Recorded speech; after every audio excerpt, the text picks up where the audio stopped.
disa shkolla bëhen edhe biznese. Në Oborre shiten lule, por edhe lahen tepihat. Kalon pa opozitën Damian Gruev, bëdë jep votat, ama Universiteti i Ri nuk flet shqip. Romët ankohen, po na injoron mjekësia. Infermierët nuk i kryen vizitat në teren. Policia financiare zbarkon në Strumit, kontrollohen tenderët e transportit të nxënësve. Në Gazimestan valvitet flamuri i Serbisë. Pelegrinët serb festojnë Vidovdanin në Kosovë. Europarlamentarët i fishkollyen Nigel Farageit, kërkohet qartësim nga Londra se apo ik ajo nga Unioni. Erdogan Pishmanli i kërkon falje Putinit. Pas 6 vjetësh tensione, Ankaraja rimiqësohet me Izraelin. Gjihadisti nga Bosnia kërcënon Amerikën, plane për sulme në Las Vegas e San Francisco.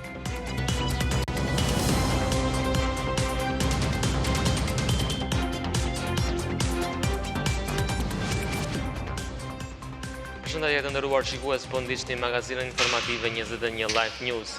Si po lulëzojnë dhe po lejohen biznese private në oborrat e shkollave. Kjo po ndodh në shkollën fillore Adem Jashari në Seraf të komunës së Çajirit, ku është hapur një firmë për larjen e tepihëve.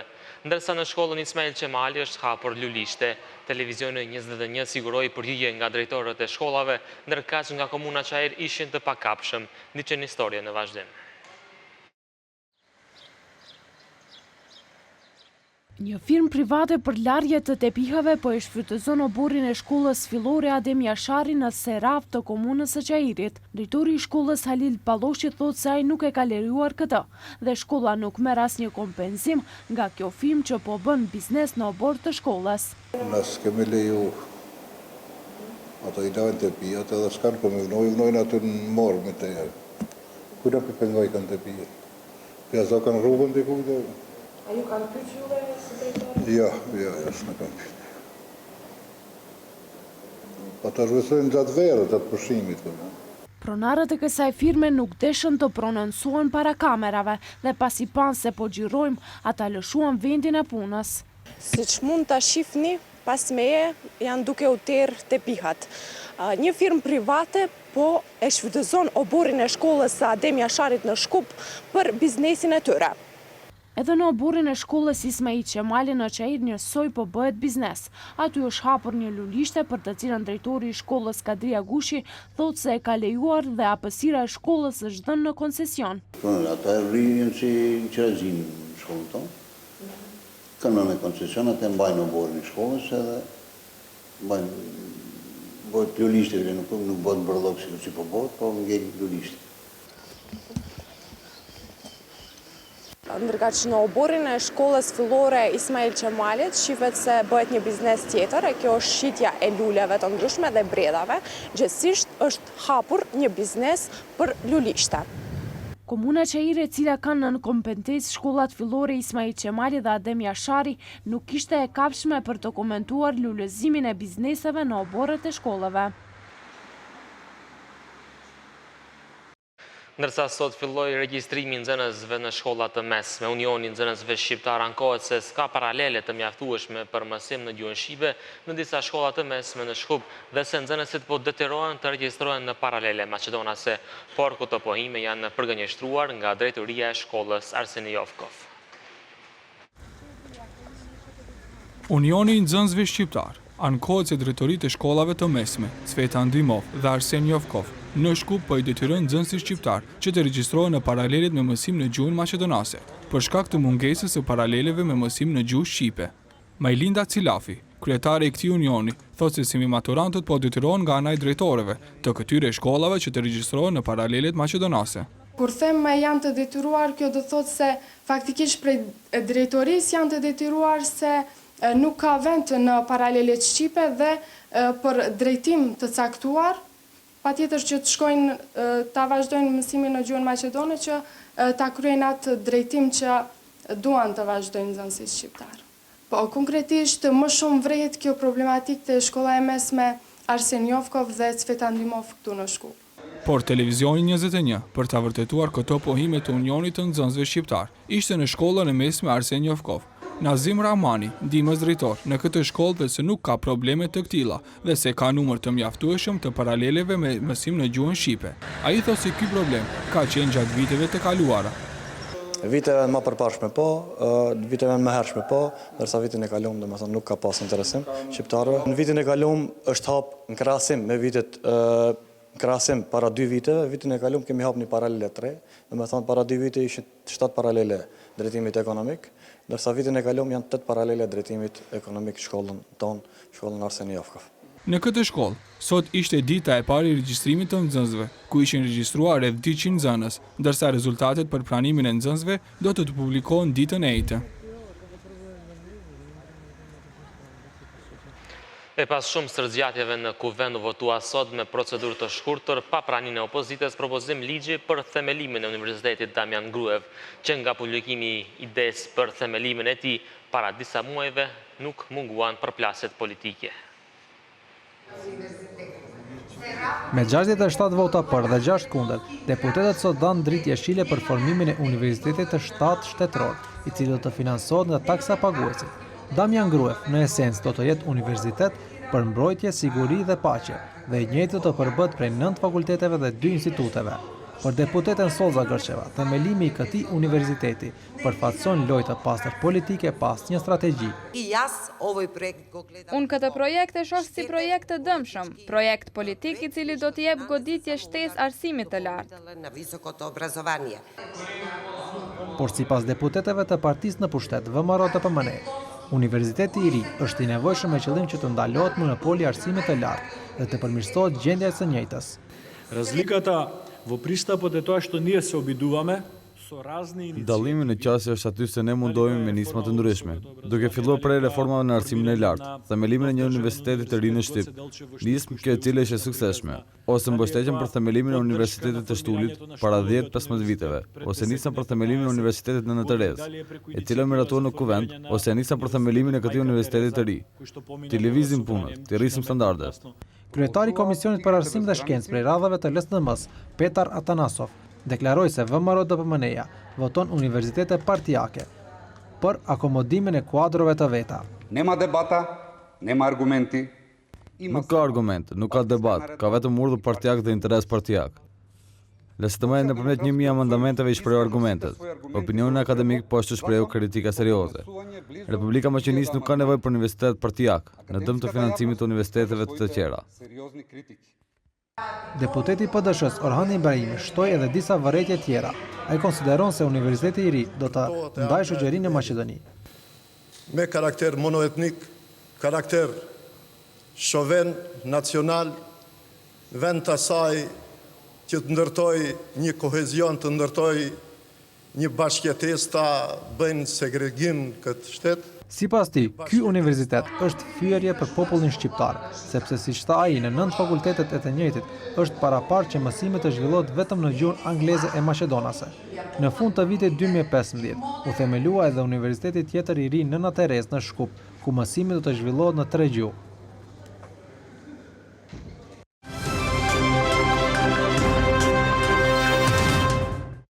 Deputeti i VMRO DPMN-s Vasil Pishev për të 10ën herë ka dalë në preskonferencë për të kërkuar nga Prokuria Speciale që të fillojë hetim për transportin në komunën e Strumicës, pasi që sipas tij kjo komunë paguan më shtrenjtë sa komuna e Manastirit.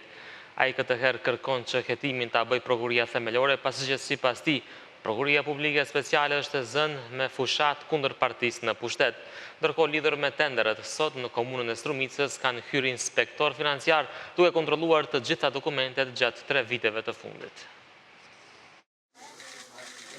Pasi disa ditë me radhë nuk merr përgjigjen prej Prokurorisë Publike Speciale, deputeti i VMRO DPMN-s Vasil Pishev kërkoi nga Prokuroria Publike që të hetojë rastin me transportin në komunën e Strumicës.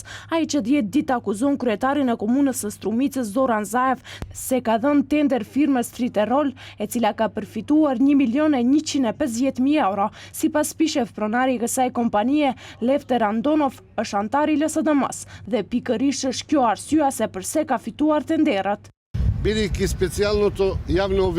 shkak se Prokuria Publike Speciale është e zënë me fushatën e shpifjeve politike në Manastir, e cila është e pa bazë dhe politizuar, sot do t'i bëj thirrje Prokurisë Themelore Publike që të hetoj rastin me transportin në Strumicë dhe me shpërndarjen e parave të komunës tek njerëzit e afërt të Zaevit dhe funksionarët e LSDM-s.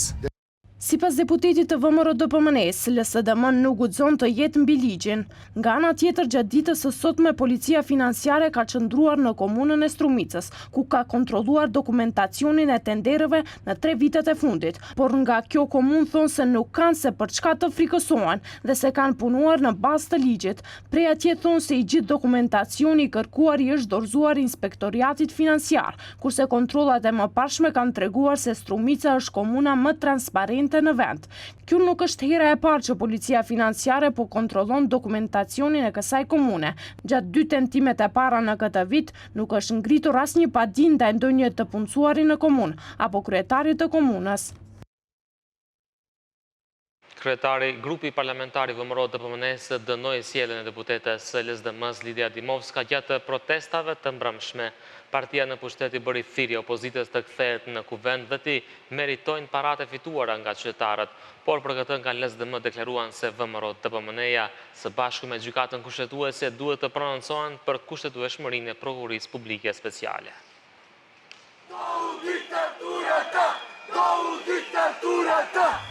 Sipas partisë në pushtet VMRO-DPMNE, deputetja Lidia Dimova mbrëm gjatë protestave është sjellë në mënyrë të turpshme duke mos i pasur hije si deputete e zgjedhur. Deputeti VMRO-DPMNE-s Dimitar Stevanxhia thotë se kolegja e tij ka keq përdorur funksionin e saj. Që të jetë skandali dhe turpi më i madh, deputetja LSDM-s Lidia Dimova, mos respektimin dhe keq përdorimin e gjeshëm të imunitetit dhe funksionit të deputetit, e demonstroi pikërisht në momentet kur të gjithë deputetët LSDM-s nuk vinë punë, por marrin paga. Stevanxhia i bëri thirrje Dimovas, së bashku me deputetët e tjerë të LSDM-s të kthehen në kuvend, sepse marrin para nga qytetarët për funksionin e tyre si të zgjedhur të popullit, por kundërti reaguan menjëherë nga LSDM-ja. Što se odnesува до колешката Лидија Димова, Kur ka të bëjë me kolegen ton Lidia Dimova, prej asaj që pam tek mediumit dhe siç transmetohen një pjesë e mediumeve, ishte ndaluar. Kishte legjitimin, mirëpo kur kanë ardhur njerëzit që protestojnë, policia është larguar. Sipas Marian Nikolovit, nëse VMRO-DPMNE-ja dëshiron që LSDM-ja të rikthehet në punë, atëherë partia në pushtet së bashku me gjykatën kushtetuese duhet të prononcohen për kushtetueshmërinë e ligjit për prokurorinë publike speciale. Ndërkohë një delegacion i VMRO-DPMNE-s i udhëhequr nga Nikola Gurevski po qëndron për vizitë 2 ditore në Bruksel, ku siç bëhet e ditur, nga kjo parti po zhvillohen takime me zyrtar të lartë të Partisë Evropiane Popullore dhe zyrtar tjerë të BE-s. Gurevski është i shoqëruar nga ministri i jashtëm dhe antari i kryesisë Nikola Popovski, Nikola Todorov dhe deputet të partisë së tij. Kryetari i VMRO-DPMNE-s në një deklaratë para agjencinë Mia theksoi se kjo vizitë 2 ditore është vizitë partjake dhe është në kontest me integrimet euroatlantike të Republikës së Maqedonisë, si dhe për sanimin e dëmeve të shkaktuara nga kriza politike që sipas tij janë shkaktuar nga LSDM-ja. E për të diskutuar për krizën politike, ambasadorja e misionit të OSBE-s në Maqedoni Nina Somalainen takoi sot kryetarët e BDI-s dhe PDSH-s Ali Ahmetin dhe Mendu Thaçin. Sipas komunikatës së BDI-s, Ahmeti ka theksuar në takim se vendi nuk duhet të ballafaqohet përsëri me pasiguri që shkaktojnë një stabilitet institucional pas anulimit të zgjedhjeve. Mëtej thuhet se partit duhet të dakordojnë fillimisht që kushtet për mbajtjen e zgjedhjeve të jenë të plotësuara dhe që të gjitha palët të marrin pjesë në proces. Sa i përket analizës së marrëveshjes së Ohrit, Ahmeti ka theksuar se partitë maqedonase duhet që të tejkalojnë paragjykimet e tyre në këtë drejtim. Shefja e misionit të OSBE-s ka takuar edhe kryetarin e PDSH-s Mendu Thaçi, ku sipas kësaj partie kryetari i tyre ka theksuar se rrugdalja e vetme nga kriza politike është vazhdimi i dialogut të mirëfillt politik me ndërmjetësim të faktorit ndërkombëtar, që kërkon një qasje të re dhe vullnet të fortë politik nga të gjitha palët. Sipas Thaçit, probleme real i Maqedonisë janë çështja e emrit dhe marrëdhëniet ndërretnike, gjithsesi të drejtat e shqiptarëve, andaj sipas tij, pas zgjidhjen e çështjes së emrit dhe të marrëdhënieve ndërretnike, i tërë procesi siç thuhet nuk ka kuptim.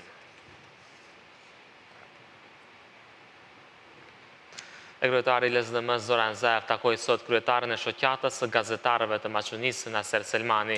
Siç informuan nga kjo parti, në këtë takim Zaevi ka informuar Selmanin se njëra ndër temat kryesore për bisedimin në kuadër të dialogut politik në përkrahjen e komunitetit ndërkombëtar janë reformat në media, të cilat janë kusht për zgjedhje ferr dhe demokratike. Sipas LSDM-s, në takim bashkarisht është vlerësuar se pa reforma në media pa media të lira nuk ka kushte për zgjedhje fair dhe demokratike. Gasifikimi në Maqedoni sot ishte temë për adresime ndërpartijake. Opozita në kuadër të qytetit të Shkupit kërkoi që të mos harxhohen para për rrotën panamerike që kushton rreth 18 milion euro, por të investohet për gasifikimin e Shkupit. E kjo kërkesë është drejtuar qytetit të Shkupit. Kryetari i LSDM-s Damian Manchevski sot shpjegoi se me ribalancin e buxhetit shkurtohen mjetet e dedikuara për shëndetësi në Maqedoni edhe atë për 9.4 milion euro. Po ashtu sipas tij, mbështetja për bujqësinë shkurtohet për 15 milion euro, ndërsa do të ketë edhe më pak para për hekurudhat, edhe atë për 20 milion euro.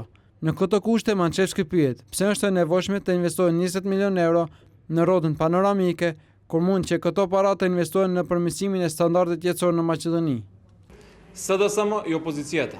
LSDM-ja dhe opozita kërkojnë që më njëherë të ndërpritet ndërtimi i rrotës panoramike dhe këto mjete që tashmë merren nga shteti të ridedikohen për gasifikimin e Shkupit ose për ndërtimin e komunikacionit nëntoksor. Por qeveria thot se rrota panoramike do të ndërtohet me paratë e ndërmarrjes së qarkullimit publik të Shkupit, e cila përkundër dyshimeve në opinion dhe akuzave të opozitës se po përballet me probleme financiare, një muaj më parë për televizionin niste një dha këtë përgjigje. Ndërtimi i rrotës panoramike po zhvillohet sipas dinamikës së paraparë me marrëveshjet. Aty janë të vlefshme edhe 60 muaj. Kohë kjo brenda të së cilës duhet të rësisht të përfundojë ndërtimi i këtij objekti. Pritet të lëshohet në përdorim më së voni deri në vitin 2019. Përndryshe, ideja Manchevskit për gasifikim të Shkupit nuk është e re.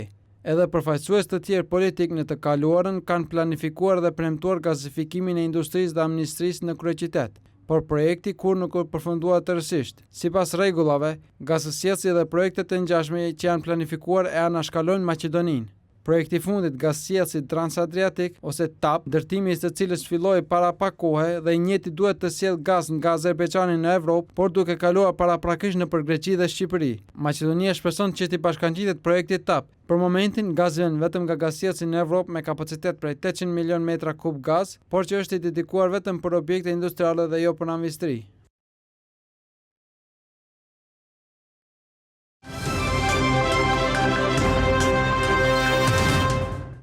Qyteti i Shkupit bleu makinën për zhvendosjen e drunjeve, por ajo po del që të jetë jo fitimprurëse. Këtë e theksoi vetë Koce Trajanovski, por sipas tij, ajo do të jetë e dobishme për shpëtimin e drunjeve. 16 milion denar janë paguar nga Arka e qytetit të Shkupit për makinën speciale për zhvendosjen e drunjeve. Parat janë siguruar nga projekti për përmirësimin e shërbimeve komunale të financuara nga një kredi nga Banka Botërore. Kryetari i qytetit të Shkupit, Koce Trajanovski, pranon se ky investim nuk është fitimprurës, megjithatë ai thotë se blerja e kësaj makine nuk është bërë në aspekt ekonomik, por për ruajtjen e mjedisit jetësor. Ova makinë e kupi me preces za gradot Skopje i optimit evo gradot Skopje. Ne këtë makinë kemi bler për qytetin e Shkupit, por edhe për komunat e tjera në kuadër të qytetit të Shkupit. Pra gjithashtu ne mund t'ju ndihmojmë edhe komunave të tjera të qytetit të Shkupit dhe dyshoj që kjo makineri do të jetë rentabile. Por për këtë makineri nuk mund të flitet për rentabilitet, edhe sikur të duhet të zhvendosen 5 drunj vetëm. Pra ne kemi shpëtuar 5 drunj. Ai thotë se ajo mund të jepet për shërbim edhe komunave të tjera në rast se do të kenë nevojë për zhvendosjen e drunjeve. Në site idni në mes të kështu gradot Skopje dhe në të gjitha vendet në të cilët do të ndërtoj qyteti i Shkupit do të përdoret. Përveç asaj, gjithashtu ajo do të huazohet edhe komunave tjera që do të ndërtojnë rrugë apo bulevarde të cilat janë në kompetenca të tyre dhe që paramendohet të priten dru. Sipas qytetit të Shkupit, përveç institucioneve komunale, këtë makinë mund të shfrytëzojnë edhe investitorët privat, të cilët do të ndërtojnë objekte në vende ku ka drunj. Pesha maksimale të cilën mund ta mbartë kjo makinë në zhvendosjen e një druri është 2.7 ton, ndërsa druri nuk do të ketë diametër më të madh se 40 cm. Organizatat qytetare thonë se tek gratë e komunitetit të Rom nuk ka vizita të rregullta në shtëpi nga infermiere, patronazhe apo të njohura shtëpiake. Por nga Ministria e Shëndetësisë thonë se nuk janë të vërteta ato që i thonë nga organizatat qytetare, sepse infermierët i kryen vizitat e rregullta tek të gjitha gratë pa dallim etnike. Lalifa Demiri, nën e 2 fëmijëve, thot se nuk është e vizituar shpesh nga infermierët e ashtu quajtura patronazhe. Ajo thot se kjo i ka ndodhur pas lindjes së 2 fëmijëve. Për vizitën nga infermierët patronazhe, dua të them se nuk janë të rregullta. Kam pasur 2 fëmijë dhe nganjëherë vinin, nganjëherë fare, sepse nuk munden të na gjejnë, nuk kanë transport, shkojnë në këmbë dhe gjenden si të munden. Disa gra i vizitojnë e disa jo. 4 organizata për emancipimin dhe barazinë e grave rome ankohen se ka probleme me trajtimin e grave rome në shëndetësi. Zoran Bikovski, përfaqësuesi këtyre organizatave, thot se problem kryesor është mungesa vizitave nga infermierët patronazhe në komunën e Shutorizarës. Para së gjithash, kërkojmë që të rritet vizita infermierëve patronazhe në familjet rome, sepse më parë kemi pasur 7 infermierë, ndërsa tani janë vetëm 2. Kjo ndikon që fëmijët të mos pranojnë vaksinat në kohën e rregull. Ne si organizatë qytetare kemi organizuar peticion me 1800 nënshkrime nga komuniteti rom, të cilët në mënyrë aktive kërkojnë të kemë vizita të motrave në çdo shtëpi për kujdes ndaj foshnjave. Nga Ministria e Shëndetësisë thonë se ka shërbim dhe trajtim të mirë dhe të rregullt nga infermierët patronazhe dhe ato detektojnë të gjitha rastet për vaksinim.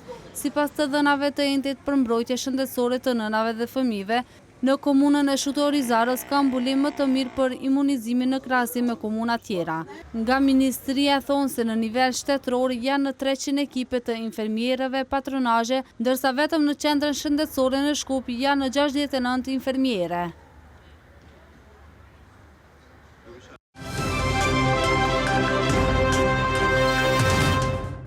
Nga një korrigu do të shtrenjtojnë cigaret për 3 denarë në kuti. Çmimi i ri në Maqedoni duhet të zbatohet prej të premtes, përveç nëse prodhuesit vendosin të kompenzojnë vetë 3 denarët.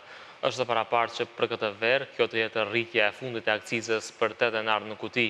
Nga një korrigu i ardhshëm, cigaret për çdo vit do të shtrenjtohen për 4 denarë në kuti. Për shkak të këtij trendi, në vitet e ardhshme në mënyrë drastike do të shtrenjtohen cigaret në vend dhe kështu kutia më e shtrenjtë e cigareve, e cila tani kushton 120 denar, për 8 vjet do të kushtojë 154 denar. Ndërkohë çmimet e shitjes së prodhimeve industriale në tregun vendor gjatë muajit maj kanë qenë më të larta për 0,8% në bazë mujor edhe për 0,5% në afat një vjeçar, informuan sot nga enti shtetëror për statistikë. Në krahasim me muajin prill, çmimet e shitjes janë më të larta për 1,6% për grupin e prodhimeve afatshkurtëra për konsum të gjerë, ndërka që prodhimet afatgjata dhe prodhimet intermediare janë më të shtrenjta për 1,5%, kurse prodhimet kapitale nuk kanë pësuar ndryshime.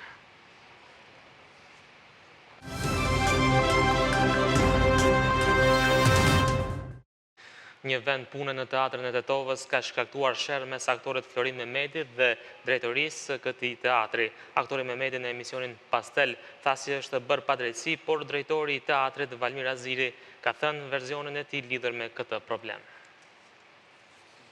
Kështu, Genti, do me thonë, në Facebook unë kam shkruar dje. Aktori tetovar Florin Mehmedi thot se në mënyrë të padrejtë është larguar nga teatri i Tetovës, ku siç thot kishte fituar vendim të punës. Ai këtë shqetësim e ka shprehur edhe përmes rrjeteve sociale, duke akuzuar drejtorin e teatrit të Tetovës se në vend të tij ka punësuar 2 aktorë të tjerë. Jemi pranuar 4 aktorë dhe fiks pas 13 ditëve pasi që unë jam pranuar në teatrin e Tetovës si aktor, fiks para 5-16 muajsh, nëse nuk jam gabim, më është lajmëruar drejtori i teatrit të Tetovës, Valmir Aziri, dhe më është thënë se kemi një farë presioni nga partia në pushtet nga VMRO-ja dhe kemi pa tjetër të largojmë nga puna ty edhe dikën tjetër. Por nga ana tjetër, drejtori i teatrit të Tetovës, Valmir Aziri, ka reaguar kundër pretendimeve të aktorit Mehmedi. Ai në një deklaratë të tij me shkrim për emisionin Pastel ka nënvizuar se aktori Florin Mehmedi asnjëherë nuk ka qenë i punësuar në teatrin e Tetovës.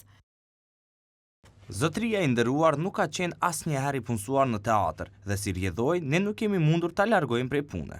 Ai flet për një konkurs të dështuar të vitit 2014. Kanë kaluar 2 vite nga ai konkurs dhe detajet tjera nuk më kujtohen për momentin. Nëse ne i kemi nxjerr prej pune, atëherë le të tregon fletlëshimi nga puna nëse e flet të vërtetën. Por ky problem ka shkuar edhe në gjyq. Aktori Florin Mehmedi thot se gjykata themelore e Tetovës ka gjykuar në favor të tij, por pas ankesës së bërë, vendimi final pritet nga gjykata e shkallës së dytë, ajo e apelit në Gostivar.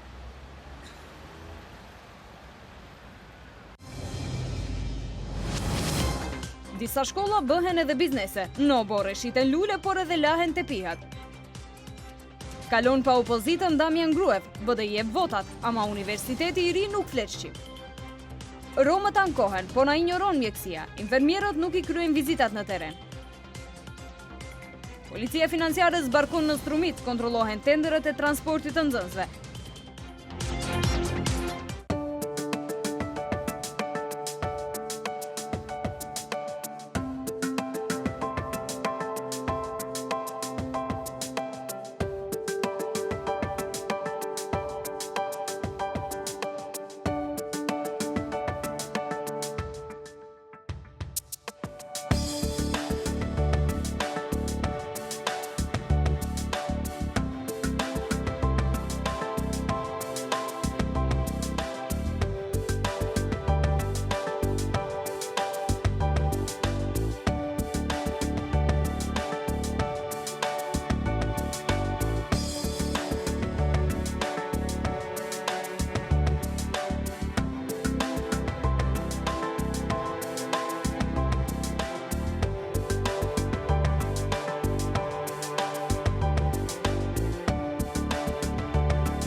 Ndosht magazinën informative 21 Live News pas pak në emisionin 10 minuta do të mund të ndiqni intervistën me deputetin e LSDM-s Goran Sugareski. Shikim të këndshëm.